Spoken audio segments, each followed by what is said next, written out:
2,100 suitcases. That is the number preserved today at the Auschwitz-Birkenau State Museum that still carry a name. Not a serial number, not a barcode. A name, painted in white letters or scrawled in chalk, or written in careful black ink by someone who believed they would see that suitcase again. Ester Goldstein, Herschel Klein, Margit Weiss, Tomasz Aufrecht. Names written by hands that, in most cases, were ash within hours of letting go of the handle. And among the most common surnames repeated again and again across the registers of the dead, across the deportation lists archived at Yad Vashem and the Arolsen Archives, across the databases of victims maintained by Holocaust researchers in Prague and Warsaw and Jerusalem, you will find the name Goldstein. So this is the question that begins here and does not end. What happened to Ester Goldstein? Not one Ester Goldstein. All of them. Every person who packed a suitcase wrote their name on it as instructed and handed over their last possessions to a system that had already decided they would not survive the day. The suitcase was not an accident. It was a tool of deception, and it was designed as such from the very beginning. When the deportations from the German Reich began in earnest in the autumn of 1941, the bureaucratic machinery that organized the transports included, among its many meticulously drafted regulations, a specific set of instructions for luggage. Jews ordered to report to assembly points for what the Nazi administration euphemistically called evacuation or resettlement to the east were permitted to bring up to 50 kilograms of personal belongings. 3 bags, a suitcase, a piece of hand luggage, and a rucksack. Each item had to be labeled clearly with the owner's full name, date of birth, and last known address. Valuables such as jewelry and currency were explicitly forbidden, though by the time of deportation, most Jews had already been stripped of the majority of their assets through years of systematic confiscation. The luggage allowance was not generosity. It was theater. It maintained the fiction that there was a destination, that there was a life waiting at the other end of the train, that the suitcase would be opened in a new home. And the labeling instruction, write your name, your address, your birthday, served a double function that the victims could not possibly have understood at the time. It identified the luggage for the bureaucracy of plunder, and it left behind, in white paint on brown leather, the final handwritten trace of a human being who would otherwise vanish without a mark. In Berlin, in 1942, a 16-year-old girl named Ester Goldstein was living the remnants of a life that had been systematically dismantled since she was 7. She had been born in 1926 on Joachimstrasse, the daughter of David and Blima Goldstein, Polish Jews who had moved to Germany 2 years before her birth. David worked as a gardener at the Weissensee, the old Jewish cemetery in Berlin, a detail that carries its own unbearable irony, given what was to come. Blima was a housewife. They had 3 children, Esther, her younger sister Margot, and a brother named Heinz, whom the family also called Heim. They were religiously observant but modern. They spoke German at home with their children.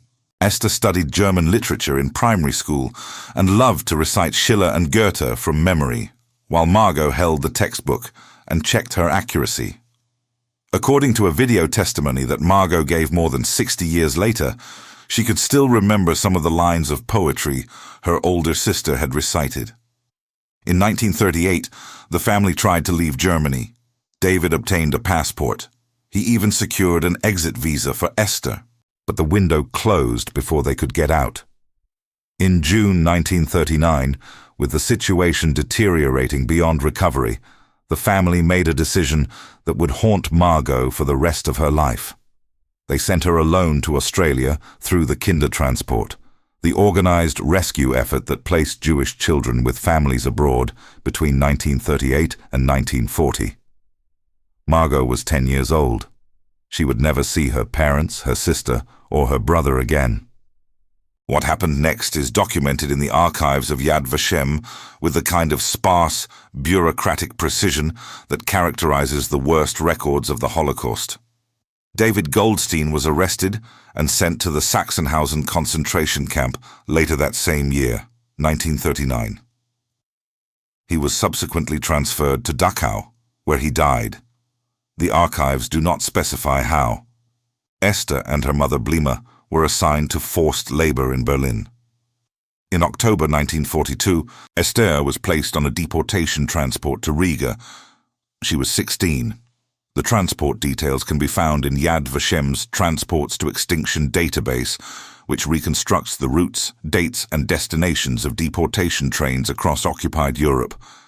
Esther was murdered in Riga.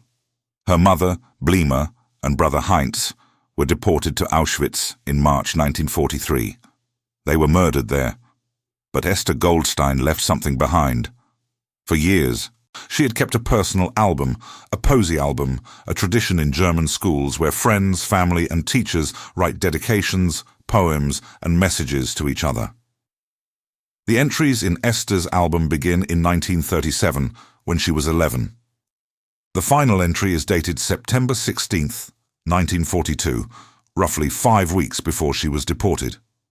It was written by her classmate, Bella Lassora, who included a photograph of herself on the reverse side with the words, "My dear Esther, remember, Bella Lassore, Berlin, 15th, 9:42.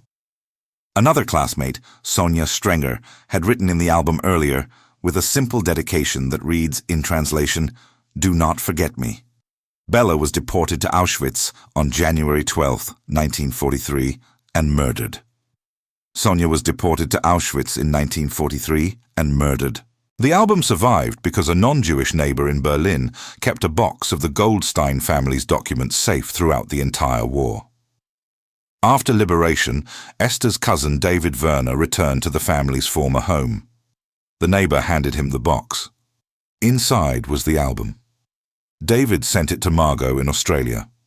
In 2006, Margot Hirschenbaum, née Goldstein, the sole surviving member of her immediate family, donated the album to Yad Vashem for permanent preservation.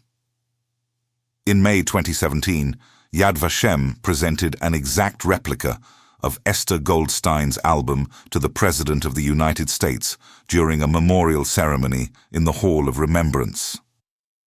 Margot was present. She was 88 years old. Ester Goldstein's album survived. Her suitcase did not. Or if it did, it sits today in a warehouse in southern Poland with her name still legible on the side, unclaimed, unidentified, one of 2,100.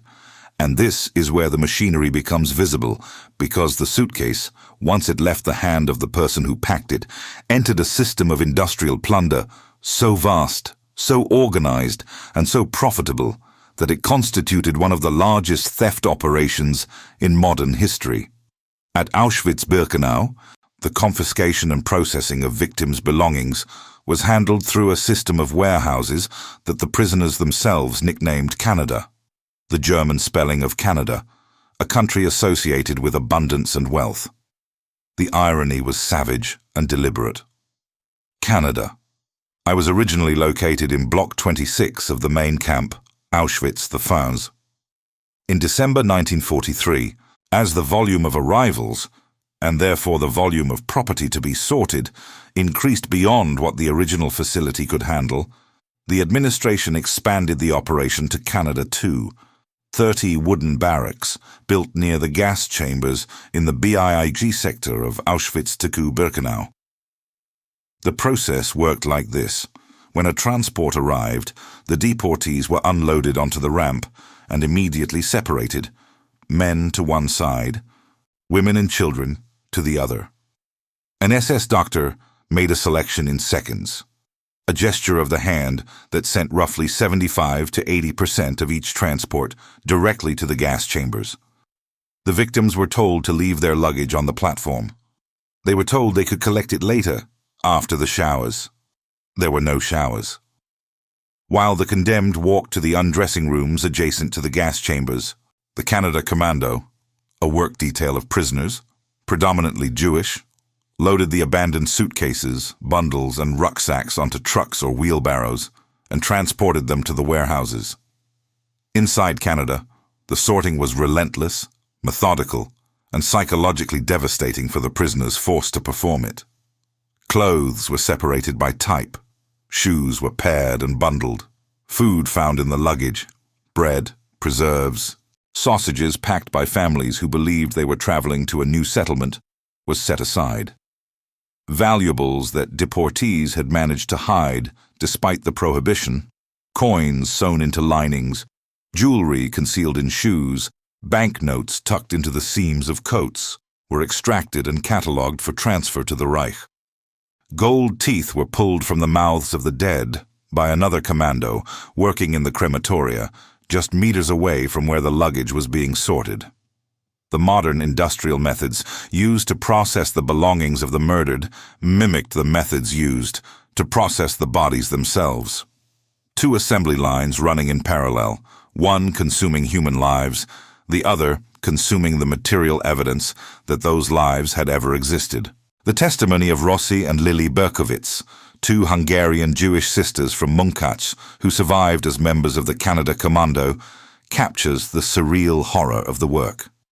They described Canada as, paradoxically, an enviable assignment, because it offered access to food that would otherwise have meant starvation. They sorted through the luggage of incoming transports and found food that families had packed, food they could secretly eat while working. One unnamed member of the Canada Commando, who was 16 years old when she was liberated, testified that in the warehouses you could find everything: clothes, food, bedding, expensive jewelry, letters, and photographs. Everyone, she said, brought the best belongings they had. The best belongings they had. Consider what that means. Consider a family in Budapest or Amsterdam or Thessaloniki receiving the order to report for resettlement. Consider them standing in their apartment, deciding what to put in a suitcase that weighs no more than 50 kilograms.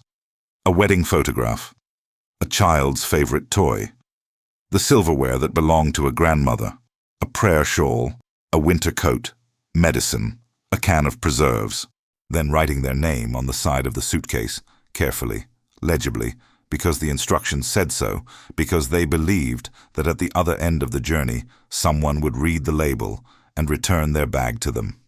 The historian Franciszek Piper, in his analysis of Auschwitz administrative records, tied the volume of incoming property to the documented deportation schedule, helping to reconstruct the sheer scale of the plunder. By 1944, the SS had extracted an estimated 500 million Reichsmarks in valuables through the Kanada system: textiles, currency, precious metals, human hair. 7,000 kilograms of human hair were found in the warehouses after liberation, packed in bags, ready for shipment. The hair came from approximately 140,000 women, shorn before they were gassed. It was sold to German textile factories for use as industrial stuffing and in the manufacture of felt. On January 23, 1945, as the Red Army closed in, the SS set Canada II on fire. The warehouses burned for 5 days. The intent was to destroy the evidence. They failed. When Soviet forces entered the camp on January 27th, they found, among the wreckage and in other warehouses across the complex, hundreds of thousands of items that had not been shipped or destroyed in time. Among them were the suitcases, 3,800 of them, stacked in rooms that smelled of leather and mildew and the faint chemical trace of disinfectant. 2,100 of those suitcases still carried the names of their owners, painted or written on the exterior, exactly as the deportation instructions had demanded. The names had outlived the people who wrote them, and here the story forks into what was remembered and what was not. The suitcases became one of the most iconic exhibits in the Auschwitz-Birkenau State Museum, established by Act of the Polish Parliament on July 2, 1947. Visitors walk past them today behind glass, a wall of leather and cardboard, brown and black and grey, each one bearing a name and often a date and an address, handwriting as individual as a fingerprint. The display has been reproduced in photographs seen by hundreds of millions of people around the world. It has become, in many ways, the image of the Holocaust. More immediately human than the piles of shoes, more legible than the mountains of hair, more personal than the train tracks leading to the gate. Because a suitcase with a name on it is an object of intention. Someone packed it, someone labeled it, someone carried it, someone put it down and expected to pick it up again. But the suitcases at Auschwitz are only a fraction of what was lost. And the question of what to do with them, who they belong to, who has the right to claim them, and what it means to claim a suitcase when the person who packed it was murdered, became the subject of an extraordinary legal case that began in 2005 and forced an institution dedicated to preserving the memory of victims to argue against a victim's family in a Paris courtroom.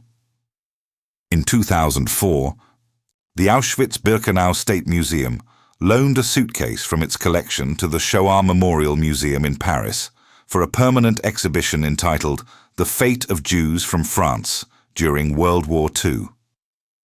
The suitcase bore a name, Pierre Lévy, an address, a prisoner reference number. In February 2005, a retired French engineer named Michel Lévy-Leleu visited the exhibition with his daughter Claire. He recognized the suitcase.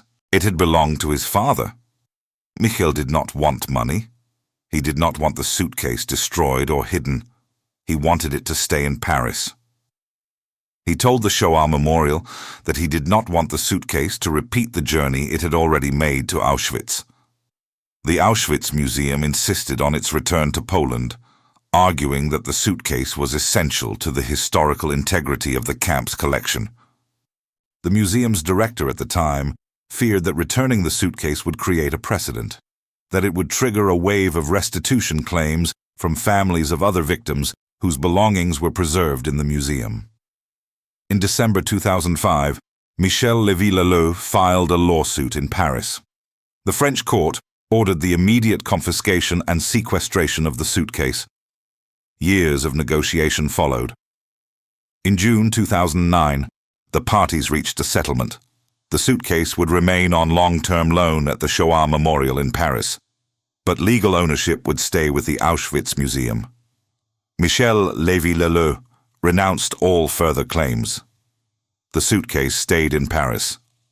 His father's last piece of luggage did not make the return trip to Auschwitz. The Lévy case crystallized a question that extends far beyond one suitcase and one family. Who owns the belongings of the murdered? The museum that preserves them as evidence? The family that recognizes a father's handwriting on a piece of leather? The collective memory of a genocide that requires material proof to counter denial? There is no clean answer, and the institutions that hold these objects know it. Meanwhile, in a climate-controlled facility in the town of Bad Arolsen, in the German state of Hesse, another piece of the puzzle sits in organized rows of shelving. The Arolsen Archives, formerly the International Tracing Service, established by the Allies after the war to document the fates of victims and reunite displaced persons, hold over 30 million documents related to Nazi persecution. Among these documents is a collection that arrived in 1963, approximately 4,700 envelopes, each containing the personal effects of a concentration camp prisoner. Wedding rings, watches, combs, rosaries, photographs, letters that were never sent, identity papers, children's drawings, small, portable, intimate objects that were taken from people at the moment they entered the camp system and placed in envelopes labeled with the prisoner's name and number. In 2016, the Arolsen Archives launched a campaign called Stolen Memory, a systematic, international effort to find the families of the people whose belongings they held and return those objects to them.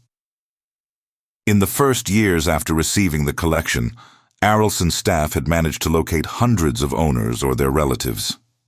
But by the 1980s, the search had slowed. Many of the victims came from Poland or the countries of the former Soviet Union.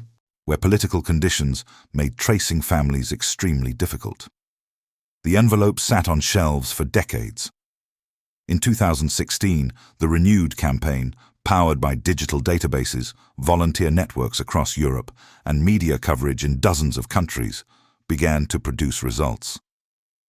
By the end of 2023, the personal effects of more than 850 people had been returned to their families. A wedding ring traveled from Bad Arolsen to a woman in Poland whose mother had been deported during the Warsaw Uprising of 1944. A pen was returned to a family in London whose relative had been imprisoned in Neuengamme. In one case, two relatives who had never known of each other's existence, one from the United States, one from France, met for the first time at the ceremony where their shared ancestor's ring was handed over. But the numbers tell the harder story. As of 2023, the Arolsen Archives still held approximately 2,400 envelopes, 2,400 sets of personal belongings, each labeled with a name, each waiting for a family that may no longer exist. In some cases, the entire family was murdered. In others, survivors emigrated to countries they never left, never spoke of what had happened, and died without telling their children. The envelopes wait. The objects inside them, a comb, a photograph, a wedding band, are frozen in the last moment before the camp gates closed. And so the question returns. What happened to Eva Goldstein? There were, almost certainly, multiple people with that name among the millions deported across Europe between 1941 and 1945. Goldstein is one of the most common Ashkenazi Jewish surnames. The databases at Yad Vashem list thousands of Goldsteins among the dead. The Czech Holocaust Victims Database at Holocaust. CCZ records deportations of Emma Goldstein, Moses Goldstein, Rudolf Goldstein, Albert Goldstein, Jeanette Goldstein, all from territories that fell under Nazi control, most deported via Theresienstadt, most murdered. The name appears in transport lists, in camp registries, in pages of testimony, submitted by survivors who remembered neighbors and classmates and cousins.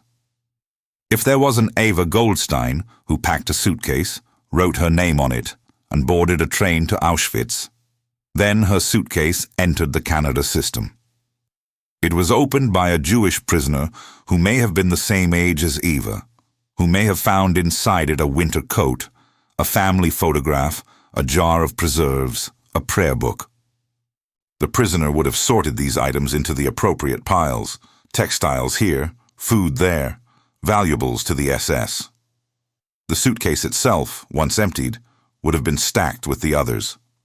And if it was not shipped to Germany before January 1945, and if it was not burned in the 5-day fire that consumed Canada too, then it may be sitting today in the permanent exhibition of the Auschwitz-Birkenau State Museum, behind glass, with her name still visible, painted in white letters on brown leather, next to a date of birth and an address that no longer exists.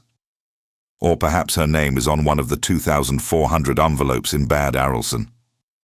Perhaps her wedding ring is there, or a photograph of a child she never got to raise, or a letter she wrote the night before deportation and tucked into her coat pocket. A letter that was taken from her when she arrived and placed in an envelope and filed and stored and carried from one archive to another for 80 years, waiting for someone to come and claim it. No one has come. No one may ever come. There is a detail in the Auschwitz-Birkenau State Museum's catalogue that is easy to overlook. The museum preserves approximately 40 cubic meters of shoes, over 12,000 kitchen utensils, 470 prostheses and orthopedic devices, 246 talisim, Jewish prayer shawls, and 3,800 suitcases. The numbers are staggering in aggregate, but the suitcases are the only items in the collection that carry individual names. The shoes are anonymous. The prostheses are anonymous. The prayer shawls are anonymous. But the suitcases were labeled by their owners, at the explicit instruction of the bureaucracy that was about to murder them. The Nazis demanded that each suitcase carry a name, an address, and a date of birth. not for the benefit of the person being deported, but for the efficiency of the system that would process their belongings after they were dead. The labeling instruction was a clerical detail in the machinery of extermination. And it is that clerical detail, that small, administrative decision, made by someone at a desk in the Reich Security Main Office, or the Eichmann Department, or some local Gestapo bureau, that accidentally created the most intimate memorial in the history of genocide. Because the names were never erased, the suitcases were never relabeled. The handwriting of the dead is still legible, still personal, still unmistakably human, 80 years later, behind glass, in a museum built on the ground where they were killed.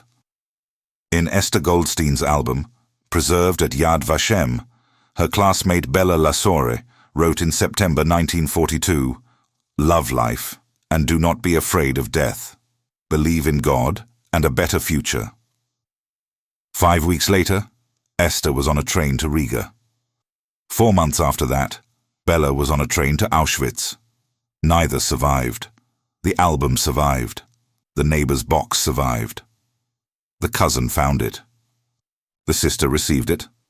The sister donated it. The institution preserved it. The replica was shown to a head of state.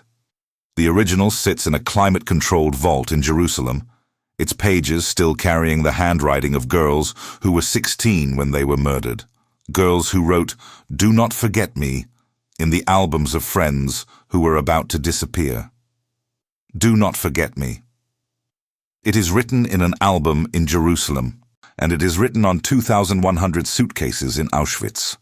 And it is written on the envelopes in Bad Arolsen that no one has opened in 80 years. The instruction was given by the victim, but it was made possible by the perpetrator. Because the Nazi system, in its obsession with order and documentation and the efficient processing of human beings into raw material, accidentally preserved the one thing it was designed to destroy: the name, the individual name. Written by hand, on a suitcase, by someone who expected to see it again. 2,100 suitcases still carry a name. 2,400 envelopes still wait for a family. And somewhere in that vast, quiet archive of objects that outlived their owners, there is almost certainly a Goldstein. There is almost certainly an Eva. Whether they are the same person. Whether one suitcase, in one row, behind one pane of glass, bears the name Eva Goldstein in white paint on leather. The archives have not confirmed and may never confirm. But the question that started here does not require confirmation to find its answer. What happened to Eva Goldstein is what happened to 6 million people whose names were written on suitcases and transport lists and camp registries and pages of testimony and albums and letters and envelopes. Names written by people who believed that a name still meant something, that an address still meant home, that a date of birth still meant a future. The suitcases are still there. The names are still legible. The families, in most cases, are not. 2,100 suitcases with a name on them, and no one left to carry them home.